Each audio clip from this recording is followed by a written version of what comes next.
What was that, sweetie? No, it's Fusion Bendy! Huh? Surprise! Dang! So what's up, guys? Mairusu here, and welcome back to the Five Nights at Anime visual novel here on...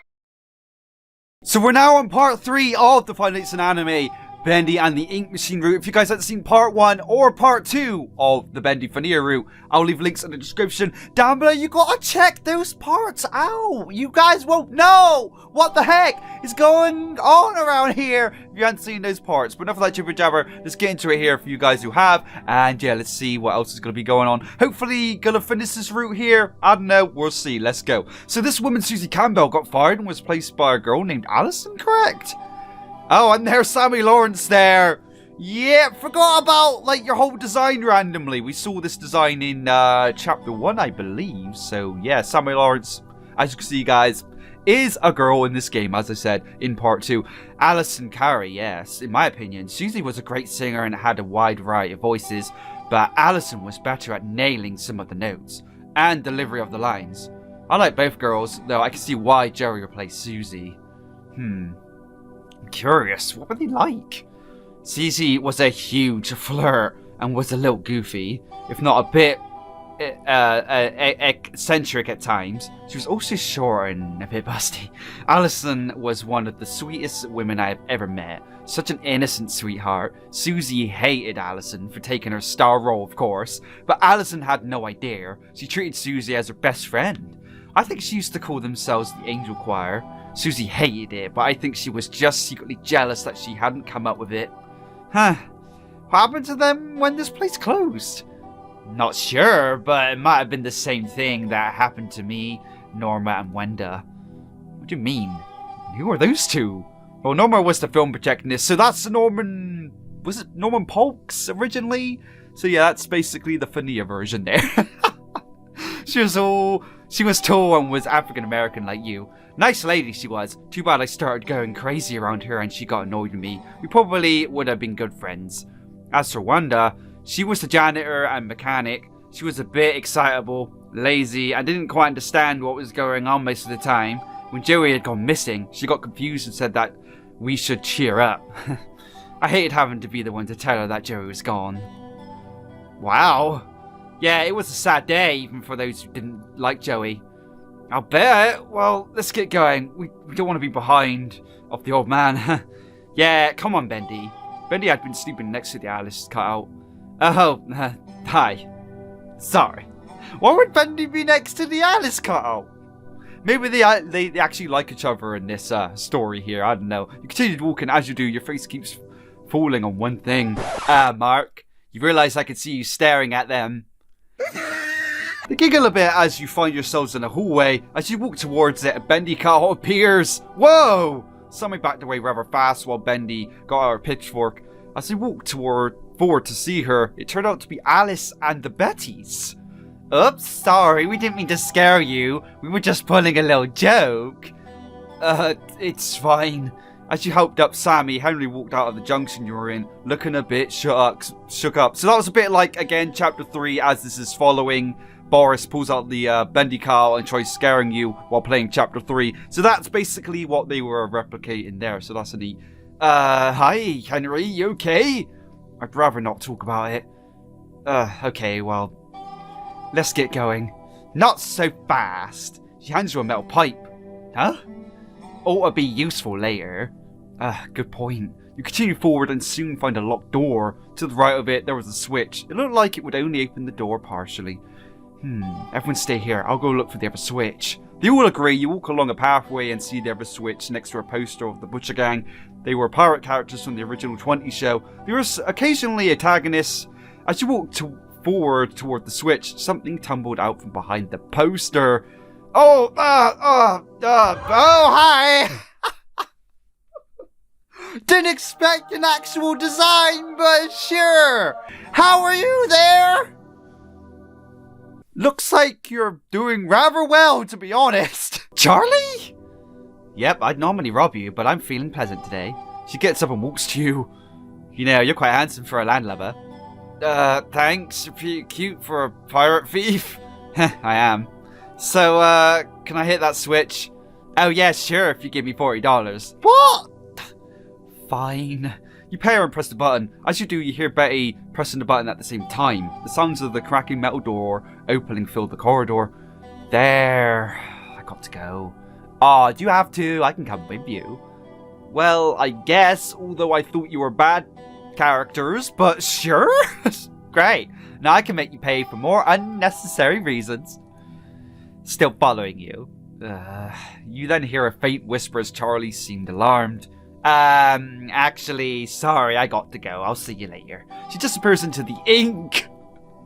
Yeah, maybe she'll come back and actually do some harm or something. Maybe she was called by Bendy there. I really don't know. You join back up with the group and walk into an elevator where the speaker system comes on. Or that fusion thing? I think that's what the evil thing is around here. That weird fusion thing we saw in the first part of this route. Something like that.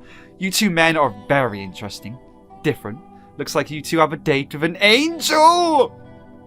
Okay! You and Henry looked at each other unknowingly. The girls simply looked confused, though Sammy seemed to be thinking of something. The elevator then stopped and opened, leading the voice to continue. Level 9, now go. There's a whole twisted world out there. That voice sounds so familiar. What do you mean? To be honest, she kinda sounds like Susie when she gets angry, but at the same time, something's off about her. Now that you mention it, you're right. Oh, do you think that is you don't think that is Susie, do you? It's as I told you.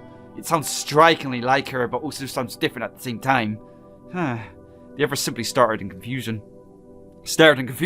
You all continue walking and find a pair of large metal doors, the top bearing a giant Alice holding a sign stating she's quite a gal.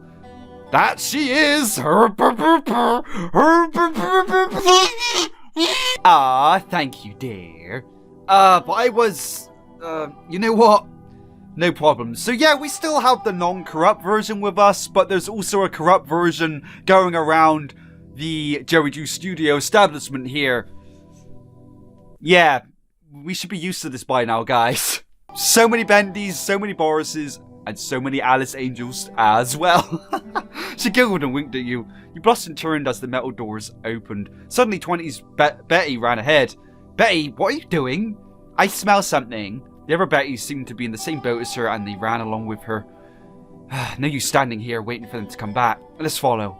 You run and follow. You find the Bettys gathered at the entrance to a room, seemingly not moving. Bettys, are you okay? Everyone turned pale at the sight the girls were looking at. It was a disemboweled 20s Betty. So again, just like chapter 3 when Boris meets like the dead Boris, you know, the opened up Boris thing. Yeah, he just stands there, so again, that's being reenacted here. What in the name of... What? What kind of monster would do this? Not even Bendy would do something like this. Then a voice sounding stunningly like Alice while she was singing a slightly high-pitched cute voice flooded the room. Look around. It took so many to make me beautiful. Any less was thrown away. I had to do it. She made me. Allison? What? You mean... That's Allison's Alice voice. So the Alice Angel with us is Susie, and the corrupted one is Allison? Okay. You paused. You took the seconds to look around at the room. The scene was even more gruesome than you expected. There were more Bettys, 20s and both versions of the 80s, all disemboweled. There were also beat up and blacked corpses of the Butcher Gang. One of them, you couldn't tell if it was Edgar or Barley, was hanging from a string like a noose.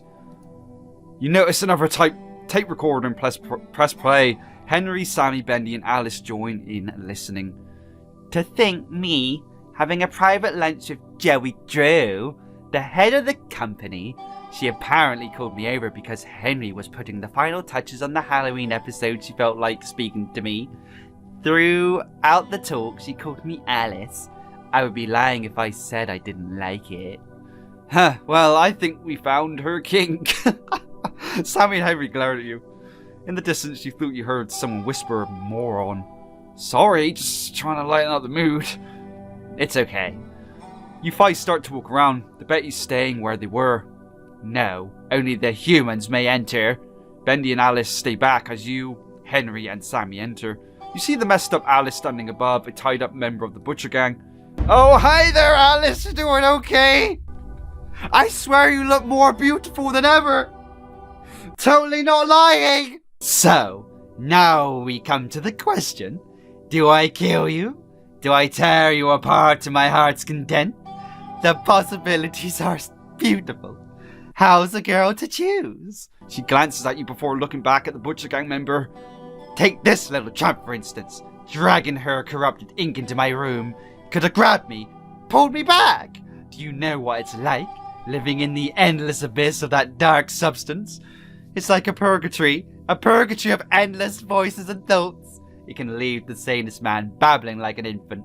The first time the ink took a hold of us, of me, I was a shapeless slug of ink. I wanted to die, and when I did, I was reborn.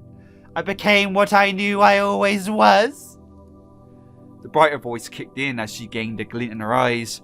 I became an angel. I can't let that naughty demon touch me again.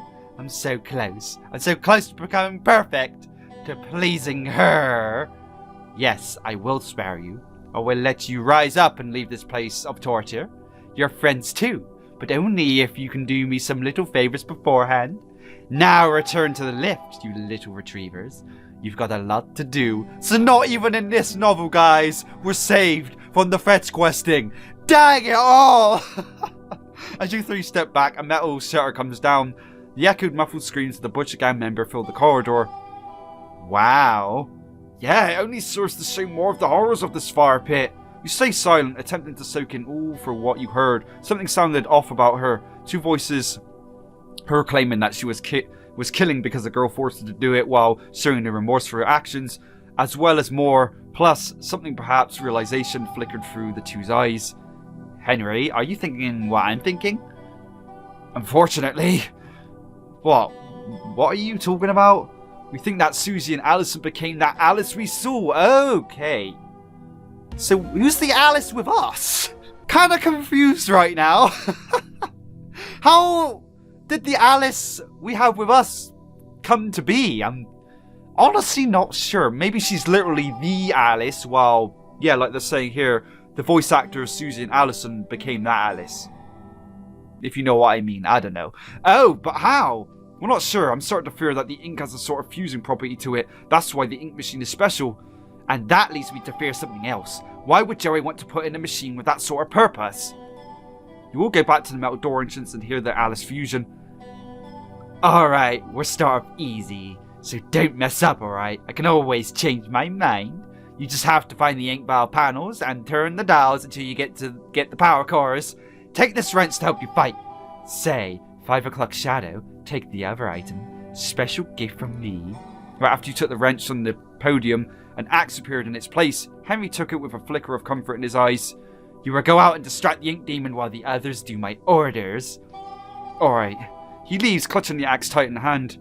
Now go, the rest of you. Don't you regret ever being merciful. Now at your switch. As you walked around, you saw more and more of what used to be you and your father's pride and joy, and its current state of semi-abandoned cesspool of souls and ink.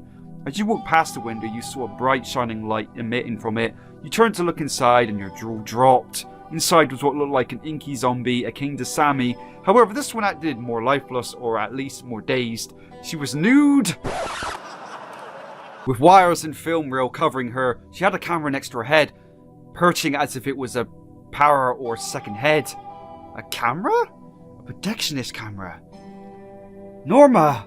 She seemed unable to see out of one eye and was using the projector as a replacement for it. Sad. She soon left and you continued forward. As you walked around, smashing searchers, who now seemed to be out of Sammy's control, you noticed that, on occasion, the walls would ooze ink, but as soon as you started to step away, it retracted. Ah, please, hurry up, you guys! What was that, sweetie? No, it's Fusion Bendy! Huh? Surprise! Dang! Holy heck! Bendy? She charged at you faster than expected. You barely dodged. You expected her to run into the wall, which she did, but instead of getting knocked out, she splattered into ink before reforming in a split second and charging at you unexpectedly. You had no choice. You had to run. You ran quickly, looking behind you occasionally to check for her, and luckily for you, she wasn't the giving up type. You could have sworn she was fast, though. Was she playing with you? For what reason? You soon turned a corner and found a miracle station? As you looked at it, you got the odd feeling of needing to enter it, and so you did, axe gripped tightly.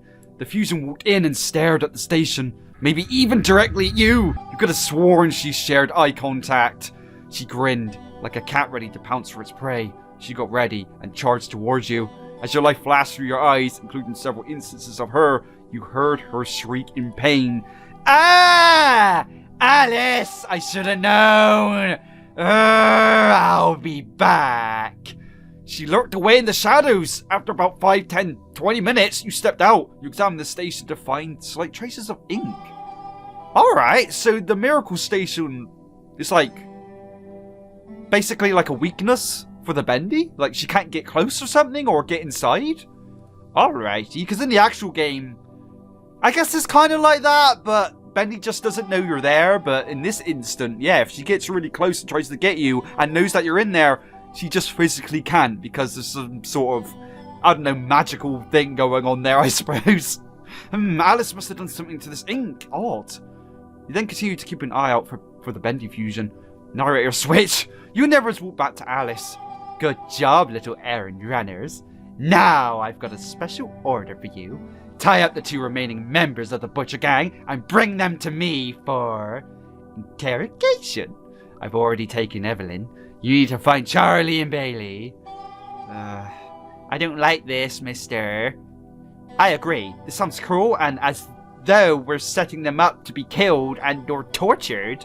I know, but we have to do this or else we may never leave. All of you shared a small bout of uncomfortable silence as you head toward the elevator full of Bettys. After a bit of searching, you soon found the 2 on floor K. Ah, my neck. And we got the design of whatever that one's called. But that's cool. It's pretty sweet, actually. Ah, my neck. Oh, it's Bailey. Oh, I see. Okay. Little play on words there. Barley. Bailey. Ah, your neck is always hurting, isn't it? Well, yeah, I guess it would. My darn head keeps falling off. That was odd. Why were you always the one to get the worst of the pain in our cartons? Decapitation, black eyes, getting chased by sharks, being used as a ship headed by a pirate gang. Don't remind me of that last one. Those guys smell like moldy feet. Not to mention they were massive perverts. They even fed me nothing but the worst catches of fish. You sadly looked at the girls. They nodded grimly and held up the 2 ropes. Sighing, you waited. As soon as they turned their heads, you lunged. Ah, hey! It's not how you treat a lady, you landlubbers. Soon you had the 2 bound and gagged. We're so sorry, we didn't want to do this. And unfortunately, we must. We'll try to help you later if we can. The 2 nodded sadly. Come on, let's hit them to Alice. Narrator switch! This game can't decide what story we want to take right now. Is it Henry or the other git? I don't know. You walk around once again and soon you hear something. You turn and get grabbed by the Bendy fusion. Ah, no! Got you now, sweetie. I finally got you after all these years. What do you mean? Oh, well, I can't tell you yet. You have to find out on your... Ah! What the heck happened there?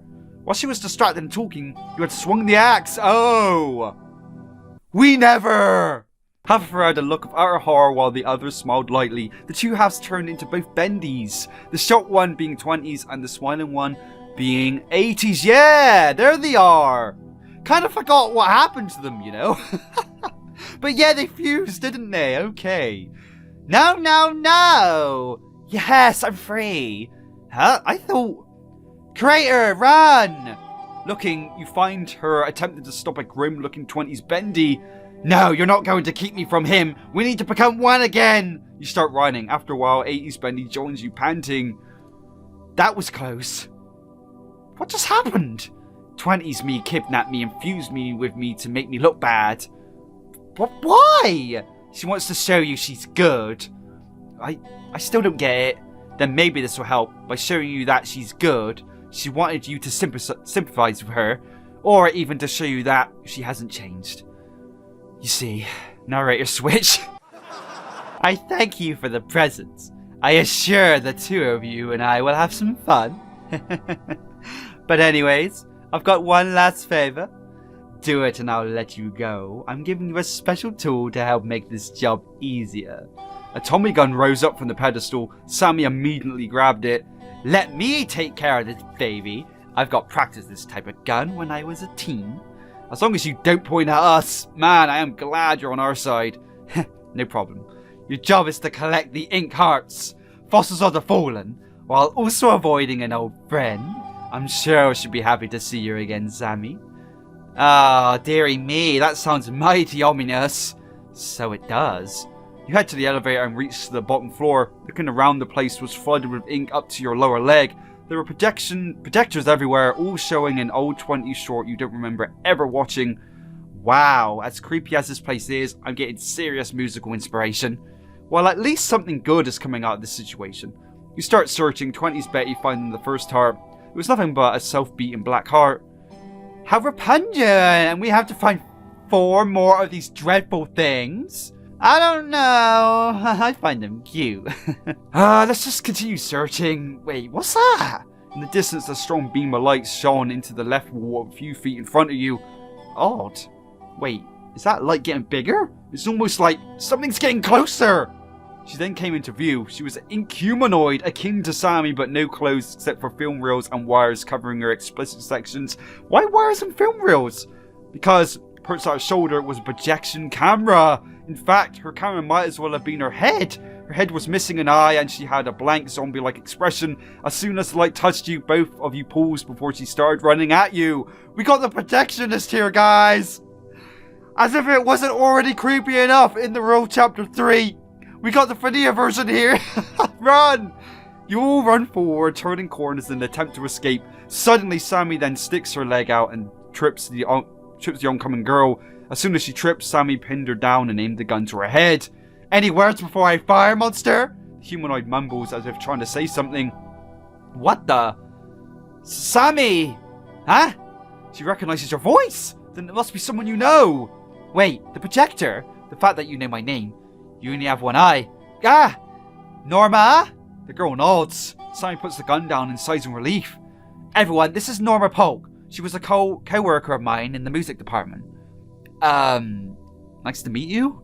She gets up and politely shakes your hand. Say, why can't you speak well? Oh, here. She switches the film reel on the projector to a fresher one on her shoulder. As soon as it's done, she sounds like a female 20s product advertiser, mix of a strong southern drawl. Ah, there we are. I haven't been able to freely talk in so long. Thanks, Sammy. Say, you're not acting weird anymore, so she's on our side as well? I'm down with that. Why not? The more bays, the merrier. Sure, we need a whole army of bays here, guys, to fight off Bendy and things. So yeah, that's cool. Oh yeah, well, let's just say I got a heavy-duty wake-up call. Anyways, we need to get these ink hearts and head to Alice. May I join? I haven't had company in forever. Of course. Now, come on. You all head back to Alice. Ah, perfect. Thank you so much for helping me. Now you may leave. And don't worry about your friend. I will let him leave after you. You all get into the elevator and smile at each other as you start to rise. Ah, how does it feel to rise and ascend from this place to the heaven we call the surface? It must feel amazing knowing that everything turned out just as you planned. The elevator then released itself from its pulley mechanism, plunging the elevator into the depths. We all knew this was coming. What? No! Susie, you traitor! Fools! The lot of you! Don't you realize what I want? Those Bettys at your side, they will finally make me complete. I will finally be what I had always dreamed. I will get revenge on Joey for making me the monster that I am. When you die, say hello to the devil for me. Goodbye, all of you. The elevator then landed with a loud crash, knocking you out. You soon came to seeing the Bettys trying to wake everyone unknown to them. The Alice fusion walked behind them and, in a flash, dragged them away with paranormal ability. And that's when you fainted. Narrator switch. Dang. Okay, so, yep. Referring back to the original, Boris gets taken, but in this case, all our Betty Bays get taken, guys. What the heck? You walked around until you saw ink drip on the walls. You were nervous, but you kept your cool. Come on out, Bendy. The 20s Bendy appeared in front of you, looking curious and calm. It almost looked like she was holding back some sort of emotion. Oh, what do we have here? Drop the act. I know it's you. Oh, dang! Joey? Was it really that obvious? Okay. It wasn't that obvious for me. So yeah, I did say that though. That Joey probably turned into Bendy. And yeah, but I didn't know it was that Bendy. So that's Joey True, the female one, of course. The one that we saw in the flashback in episode 2 of this route.